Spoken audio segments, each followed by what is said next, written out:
একদল ডান দিকে একদল বাম দিকে। নবীজি বললেন, ও সাহাবীরা, শীতের রাত বড় না ছোট? বড় রাত্রে খাওয়া দাওয়ার দরকার আসেনি? পেশাব পায়খানার দরকার আছে? মুসলমান তো যেখানে সেখানে পেশাব করতে পারে না। মানুষ চলাচলের রাস্তায় ছায়াদার ফলদার গাছের নিচে পেশাব করা নিষেধ। আর আমগর যে অবস্থা, আট খেত পাট খেত ধান খেত আইল মাইল যা আছে সব গরক্ষ।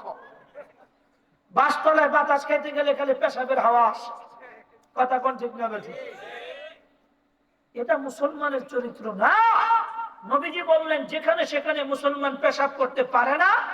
ও সাহাবীরা শোনো, ডান দিকের সাহাবীদেরকে বলতেছি, আমরা যে পরিমাণ লোক ময়দানে আছি, এই পরিমাণ লোকদের খাবার পাকানোর জন্য যে পরিমাণ চুলা নির্মাণ করার দরকার, এর চাইতে 3 গুণ বেশি চুলা বানাও। সুবহানাল্লাহ। বাম দিকের সাহাবীদেরকে নির্দেশ দিলেন, সাহাবীরা, আমরা যে পরিমাণ লোক ময়দানে আছি, এই পরিমাণ লোকদের জরুরত পুরা করার জন্য যে পরিমাণ টয়লেট নির্মাণ দরকার, এর চাইতে অনেক কম টয়লেট বানাও। সাহাবী একজন দাঁড়ায় বললেন, ইয়া রাসূলুল্লাহ, ঘটনা তো বুঝলাম না। যেটা বেশি হওয়ার কথা ওটা কম, আর যেটা কম হওয়ার কথা ওটা বেশি, কারণটা কি? নবীজি বললেন, সকালবেলা হেকমত বুঝে আসবে, বানাইতে খুশি বানাও। বানানো হয়ে গেল। অনুমতি দিলেও ঢুকবো, না দিলেও ঢুকবো, এই কথাটা আবু সুফিয়ানের কানে গেছেনি? জোরে কন, জোরে কন। গুম হারাম। বাপ রে বাপ, কত বড় কথা কয়ে আলাইছে। অনুমতি দিলেও ঢুকবো, না দিলেও ঢুকবো। তার মানে এবার তো তাইলে এমনিতেই আসে নাই, কিছু শক্তি সঞ্চয় করে আসছে। শক্তিটা কি পরিমাণ এটা একটু দেখতে হইব। রাত বাজে 12টা, একজন গোয়েন্দা ফিটিং করলেন। গোয়েন্দারে ডাক দিয়া বললেন, ও গোয়েন্দা, তুমি পাহাড়ের চূড়ায় উঠা দেখবা মুহাম্মদুর রাসূলুল্লাহ কি পরিমাণ লোক নিয়ে আসছে। আমরা কি তাদের সাথে মোকাবেলা করে টিকতে পারবো কি পারবো না, এর একটা সুনির্দিষ্ট গণনা আমার কাছে এনে দিবা। গোয়েন্দা পাহাড়ের চূড়ায় উঠে গেল। পাহাড়ের চূড়ায় উঠে দেখে মাঠ ভর্তি আগুন আর আগুন দেখা যায়। জোরে কোন আল্লাহু আকবার। গোয়েন্দা দাঁড়ায় দাঁড়ায় রিপোর্ট করলো, এক একটা চুলার দৈর্ঘ্য প্রস্থ যে পরিমাণ দেখা যায়, কমপক্ষে এক একটা চুলার মধ্যে সর্বনিম্ন 500 লোকের খানার পাক হবে। কত লোক? বাদ দিলাম 400, ধরলাম সর্বনিম্ন 100। এক একটা চুলার ভিতরে যদি কমপক্ষে 100 লোকের খানার পাক হয়, চুলা অনুসারে যোগ বিয়োগ গুণ মিলায় দেখে আনুমানিক ময়দানে লোক হবে কমপক্ষে 50,000। সুবহানাল্লাহ। আগামী বছর ধরে কইনি, আর একটু আসতে কর। লোক নিয়ে আইছে কত? গণনায় ভাই কত? এটাই ছিল নবীজির যুদ্ধ, হেকমতি যুদ্ধ। আল্লাহু আকবার। গোয়েন্দা আবু সুফিয়ানকে যায় কয়, বাপের কাল্লা জীবন হারাইতে রাজি না, তুমি যুদ্ধ করো গা, আমি ভাগলাম, আমার ভিসা টিকেট ওকে। 5 তারিখে দেখেন নাই বড় নেতা করে আগে কিন্তু ছোট ছোট নেতারা পলাইছে। কথা কোন ঠিক না বেঠিক? শেখ হাসিনা, তুমি যুদ্ধ করো, আমি ভাবলাম, আমার ভিসা টিকিট আগে ওকে করে রাখছি।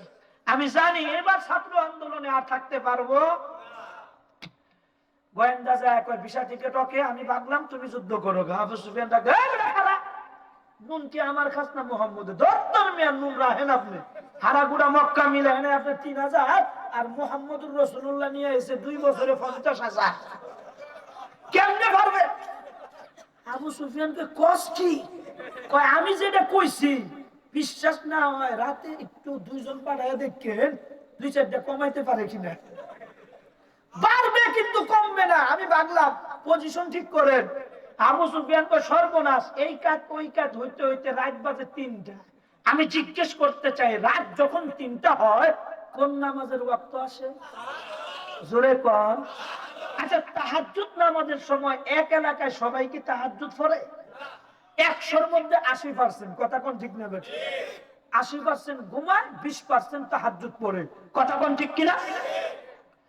তো এবার রাত 3টা বাজে 2 জন গোয়েন্দা পাঠাইল। বললো, এই তোমরা পাহাড়ের চূড়ায় উঠে দেখবা মুহাম্মদ কি পরিমাণ লোক নিয়ে আসছে।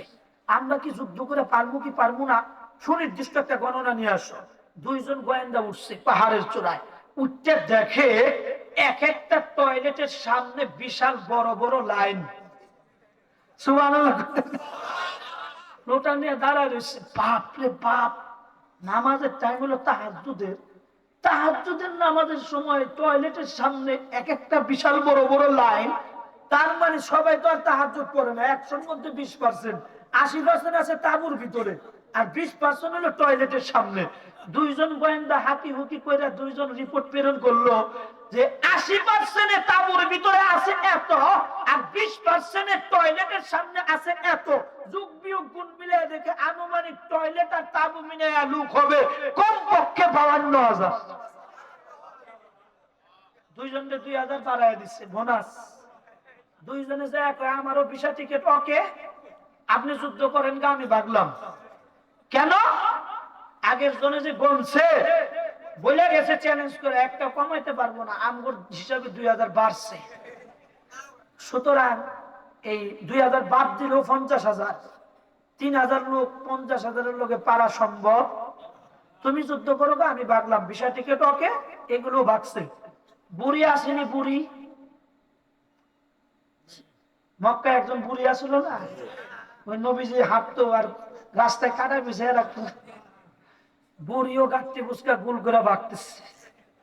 আমার দেশেও একটা বুড়ি আসিল, বুড়ি মমতাজ বুড়ি। মমতাজ বুড়ি ব্যবসা নারী, চিনেননি?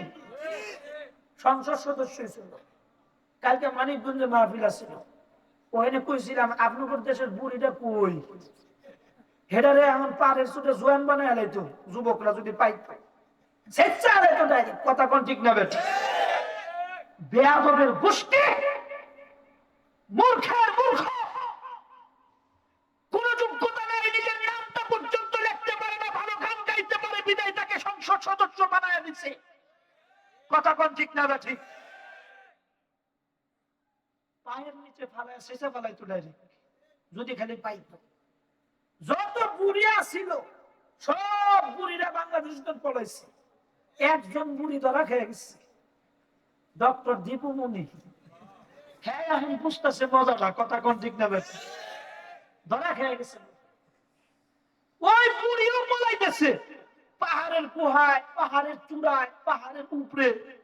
মুহাম্মদুর রাসূলুল্লাহ ফজরের নামাজটা পড়ে আল্লাহর নামে রওনা দিয়ে দিচ্ছে, ঢুকে গেছে। বাস আবার নামাজের ওয়াক্ত আসছে। বেলালকে ডাক দিয়া বললেন, ও বেলাল, এখন রাজত্ব তোমার, আজান শুধু একমাত্র বেলালের চলবে, অন্য কারো নয়। জোরে করে আল্লাহু আকবার। বেলালে কণ্ঠের আজান শুরু হয়ে গেল মক্কায়। এই যে বেলাল যে আজান দিল, সুন্দর সাহাবী না কালা সাহাবী? জোরে কন। বংশ খুব বড় ছিল না ছোট ছিল? নির্বংশ ছিল হযরত বেলাল।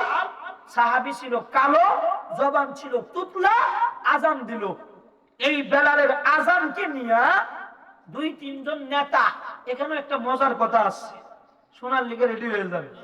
মজার কথাটা হইল, 2-3 জন নেতা ঘরের ভিতরে ঢুকে একজন আরেকজনকে কয়, বেটা সবাই পলায় গেল, আমরা পলাইতে পারি না কেন? ভবিষ্যতে আবার মক্কা কোনদিন আমাদের হাতে আসবে। ওই দাদা বাবুদের দেশে বসে বসে হ্যাঁ চিন্তা করতেছে ভবিষ্যতে আবারও বাংলাদেশের পতাকা আমাদের হাতে আসবে। ওই বুড়ির চিন্তা আর ওই জামানার কাফের মুশরিকদের চিন্তার মধ্যে কোনো ব্যবধান নাই। কথা বলেন ঠিক না বেঠিক? প্রয়োজনে রক্তের বন্যা বইবে, বাংলাদেশের মানচিত্রকে আর কলুষিত করতে দেওয়া হবে না। কথা বলেন ঠিক না বেঠিক? আর পতাকা দেওয়া হবে না, ওই আশাবাদ। মেনে মোহতারাম দোস্ত ভাইও, 2-3 জন নেতা বেলালের আজান শুই না মন্তব্য করা শুরু করলো, আলহামদুলিল্লাহিল্লাযী, ওই সত্তার শুকরিয়া যেই সত্তা বেলালের মতো কাক কুৎসিত কালো ব্যক্তির আজান শোনার আগে আল্লাহ আমার 14 পুরুষে নিয়ে গেছে। নাউজুবিল্লাহ কইতে হইব না? বেলালরে অবজ্ঞা করছে, কালো বইলা গালি দিছে। আরেকজনে বলল, আলহামদুলিল্লাহিল্লাযী, ওই সত্তার শুকরিয়া যেই সত্তা বেলালের মতো নির্বংশ তুতলা ব্যক্তির আযান শোনার আগে আল্লাহ আমার 14 পুরুষে নিয়ে গেছে। দুইজনে দুইটা মন্তব্য কইরা বড় নেতা আবু সুফিয়ানের কাছে চলে গেছে। আবু সুফিয়ানকে গিয়া বলতেছে, আবু সুফিয়ান, আমরা দুইজনে দুইটা মন্তব্য করছি, এবার আপনিও একটা মন্তব্য করেন। আবু সুফিয়ান কয়, আমি কোনো মন্তব্য করতে পারবো না। আমি ভালো করে জানি আব্দুল্লাহর ছেলে মুহাম্মদের ব্যাপারে মন্তব্য করতে দেরি হয়, মন্তব্যকারীদের ব্যাপারে জমিনে লিস্টি পাঠাইতে আল্লাহ দেরি করে। মন্তব্য করছো না, সকালবেলা খবর হয়ে যাবে, দেখবা লিস্টি আইতে আর সময় নাই। আল্লাহ পাক লিস্টি আকারে সূরা হুজুরাতের 41 নম্বর আয়াতটা জমিনে পাঠায়া দিল। যে আয়াত আমি আজকে আপনাদের খেদমতে তেলাওয়াত করছি, আয়াতটা জমিনে পাঠায়া দিয়া বলতেছে, ইয়া আইয়ুহান নাসু ইন্না খলাকনাকুম মিন যাকারিন ওয়া উনসা ওয়া জাআলনাকুম শুউবান ওয়া ক্বাবাইলা লিতাআরাফু ইন্না আকরামাকুম ইনদাল্লাহি আতকাকুম ইন্নাল্লাহা আলীমুন খাবীর। আল্লাহ আয়াত পাঠায়া দিয়া বললেন, ও দুনিয়ার মানুষেরা শুনো, আমি কিন্তু তোমাদেরকে সৃষ্টি করেছি এক ফোঁটা নাপাক পানি দিয়া। 10 মাস 10 দিন মায়ের নাপাকি রক্ত খাওয়ায়া বড় করছি। এরপরে তোমাদেরকে কাউকে সাইয়্যেদ বংশে, কাউকে মির্জা বংশে, কাউকে ভুইয়া বংশে, শুউবা ওয়া ক্বাবাইল, বিভিন্ন গোত্র উপগোত্রে তোমাদেরকে পাঠিয়েছি। এই সমস্ত বংশ টংশ, চেহারার সৌন্দর্য, নেতার ঘরে জন্ম নেওয়া, ফিসাবের ঘরে জন্ম নেওয়া, এই সমস্ত জিনিস দিয়া কিন্তু আমি আল্লাহর কাছে তোমরা দামি হইতে পারবা। আমি আল্লাহর কাছে যদি দামি হতে চাও, ইত্তাকুল্লাহ, আমি আল্লাহকে ভয় করো। জোরে করেন একটু আল্লাহু আকবার। যার ভিতরে সর্বোচ্চ তাকওয়ার মাপকাঠি পাওয়া যাবে, ওই ব্যক্তিটাই হবে একমাত্র আল্লাহর কাছে দামি ব্যক্তি। সব মেহনত হবে বাতিল, তাকওয়াওয়ালারা হবে আল্লাহর কাছে দামি। এবার আমি যদি আপনাদেরকে জিজ্ঞেস করি, ও মিয়ারা, তোমরা কি আল্লাহকে ভয় করো? সবাই হাত উঁচু করে দিয়ে বলবেন, হ্যাঁ আমরা আল্লাহকে ভয় করি। কারা কারা আল্লাহরে ভয় পান একটু হাত উঠান দিন। সবাই উঠেছে, মিথ্যা কথাই না। 100-এর মধ্যে 98% বাদ করবেন, 2% থাকবে এরকম কয়েকজন বুজুর্গ মানুষ, আর সব বাতিল। কেন বললাম? তাকওয়ার সঠিক মাপকাঠি হলো, সংক্ষিপ্ত ব্যাখ্যা শুনেন, জান্নাতের আশায় ছোট একটা নেকির কাজও না ছাড়া, জাহান্নামের আগুনের ভয়ে ছোট একটা গুনাহও কোনোদিন না করা। এই দুইটা মাপকাঠি যাদের ভিতরে পাওয়া যাবে, এরাই প্রকৃতপক্ষে আল্লাহকে ভয় করে। এখন এইখানে কত দাড়ি ছাড়া ব্যক্তিরা আছেন যারা দাড়ি ফালান, সকালবেলা তো নাপিত করে গিয়ে দাড়ি ফেলে গুনাহ করবেন, আল্লাহকে ভয় করা হবে? কি বলছে এটা? ছোট একটা গুনাহ না করা, ছোট একটা নেকও না ছাড়া, এরকম ভয় যাদের ভিতরে পাওয়া যাবে, এরা হলো তাকওয়ার মালিক। কথা কোন ঠিক না বেঠিক? এই তাকওয়ার মালিকটা যার তার সাথে চললে কিন্তু আপনি অর্জন করতে পারবেন না। আল্লাহর নবীকে জিজ্ঞেস করা হয়, নবী আমরা কাদের সাথে চললে তাকওয়ার মালিক হতে পারবো? মুসনাদে আহমদের হাদিসে নবীজি 3 শ্রেণীর ব্যক্তিদের কথা বললেন। কয় শ্রেণী? আলোচনা শেষ, সংক্ষিপ্ত আকার। 3 শ্রেণীর ব্যক্তিদের কথা বললেন। 1 নাম্বার, ক্বালা মান যাক্কারাকুম বিল্লাহি রু'য়াতুহু। 1 নাম্বার, তোমার পাড়া মহল্লায়, এলাকায়, দেশের মধ্যে, সমাজের মধ্যে যদি জাকিরিন ব্যক্তি পাও। কি ব্যক্তি? জাকিরিন কারা? লা ইলাহা ইল্লাল্লাহ, লা ইলাহা ইল্লাল্লাহ খালি জিকির করে তারা, এরা জাকিরিন কারে কারে করে? ইবাদতের সমস্ত